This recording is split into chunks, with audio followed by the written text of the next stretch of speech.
आकाश तलरेजा अंधेरी मुंबई से पूछते हैं, हमारे मन में विचार उत्पन्न कौन करता है? हमारे मन में विचार उत्पन्न मन ही तो करता है, क्योंकि मन नाम विचार का ही है। विचार सिर्फ उतना ही नहीं जितना आप जानते हैं। विचार को यूं कह सकते हैं जैसे बीज, बीज से निकला अंकुर, अंकुर से बना पौधा, पौधे से बना वृक्ष और वृक्ष में फिर से बीज। ऐसे ही बीज रूप से जब विचार मन में हो तो उसको हम वासना कहते हैं। जब इसको भी इसका कि उर्वरा शक्ति इसमें कहाँ से आई तो उसी को हम संस्कार कहते हैं। संस्कार और वासनाओं के मिश्रण से उत्पन्न होता है इसका अंकुरित रूप, जिसे हम द थॉट कहेंगे, जिसे हम विचार कहेंगे। तो संस्कार, वासना की लहर जो उठे उसे कहते विचार। और एक ही समय में एक ही विचार तो आता नहीं है। विचारों के इस लड़ी को, क्रम को, या कहो विचारों के इस बहुत से एक साथ उठे विचारों के उत्पात को जो होल्ड करता है, that container is called mind. वही मन होता है, जिसमें ये संस्कार हैं, जिसमें ये वासनाएं हैं, जिसमें ये इच्छाएं हैं, जिसमें हमारी पूर्व की स्मृतियां हैं। ये जब सब मिलकर के काम करती हैं तो वो विचार की लहर को हमारे मन में उत्पन्न कर देती है।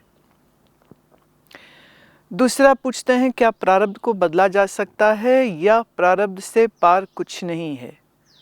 प्रारब्ध को बदला नहीं जा सकता है, लेकिन आज हमारे वर्तमान में जो हम कर्म करेंगे उससे हम अपने आज को और अपने आने वाले कल को जरूर बदल सकते हैं। प्रारब्ध is sum total of your past karmas. वो तो हो चुके, उसको तो अब हम बदल नहीं सकते हैं। लेकिन आज हम क्या करेंगे? आज हम विवेक से काम करेंगे या आज हम बेहोशी से काम करेंगे, उससे हमारा आज बदलता है, आने वाला कल बदलता है। और ये बदलाहट की क्षमता और चुनाव सिर्फ मनुष्य के पास है। इसलिए तो मनुष्य होना श्रेष्ठ है। ये चॉइस पशु के पास नहीं है, पक्षी के पास नहीं है, हमारे पास है, मनुष्यों के पास है।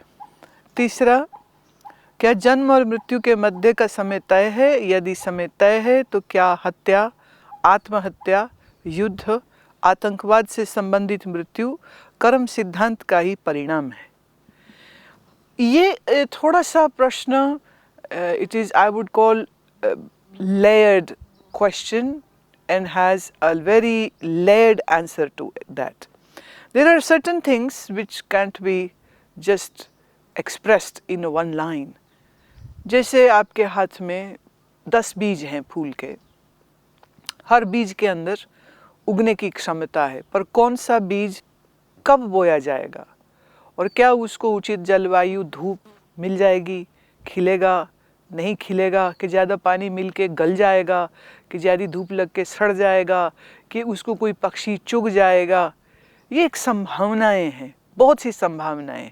सो मृत्यु और जन्म के मध्य में कोई ऐसा निश्चित समय तय नहीं होता है, लेकिन उस व्यक्ति के कर्म, उस व्यक्ति की वासना, उस व्यक्ति का कितना स्ट्रॉन्ग विश था to be born again, or so thriving and pressurizing desires उसके मन में थी, और क्या उतने ही उसके अनुकूल कर्म सपोर्टिव हैं जो उसको ये अपॉर्चुनिटी देंगे कि उसका पुनः और जल्दी जन्म हो सके।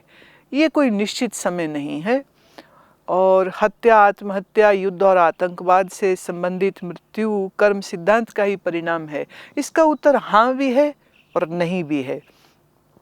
ये जोड़ है भी और नहीं भी। जैसे हम बाएं और दाएं पैर से चलते हैं, आप चाहें तो बायां पैर पहले उठा लीजिए, आप चाहें तो दायां पैर पहले उठा लीजिए, आप चाहें तो दोनों पैर से जंप कर लीजिए, लेकिन चलते समय में एक पैर आगे होगा, एक पैर पीछे होगा। ऐसे ही हमारे पूर्व के प्रारब्ध कर्म और हमारे आज वर्तमान के जो कर्म हैं वो बाएं और दाएं पैर की तरह हैं। कुछ चीज़ें हमारे जीवन में ऐसी घटित होती हैं जिसका संबंध सीधे सीधे पूर्व से है, कुछ चीज़ें हमारे जीवन में ऐसी घटित होती हैं जो हमारे वर्तमान काल में, इस समय में जो कुछ होता है उसका प्रभाव हम पर आता है। जीवन एक रहस्य है और एक खेल भी है, या यूँ कहो जीवन एक रहस्यमयी खेल है।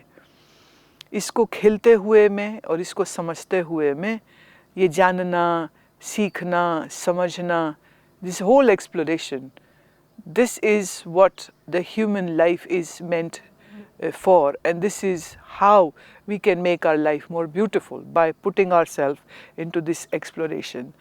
But there are no straight and clear cut answers about that. ये विषय अपने आप में, जैसे आत्महत्या एक अपने आप में बहुत बड़ा विषय है, हत्या एक दूसरा विषय है, आतंकवाद से जब कोई मरता है और बहुत सारे लोग मरते हैं, ये एक अलग विषय है। तो कुछ चीज़ें ऐसी हैं जो सिर्फ एक व्यक्ति के अंतःकरण से संबंधित है, कुछ चीज़ें ऐसी हैं उसके परिवार से भी संबंधित है, कुछ ऐसी हैं जो उसके समाज या उसके देश से संबंधित, और कभी कभी दूसरे देशों के साथ जो ताल्लुकात हमारे देश के होंगे उससे भी संबंधित होती है। मनुष्य एक द्वीप की तरह नहीं है, एक आइलैंड नहीं है।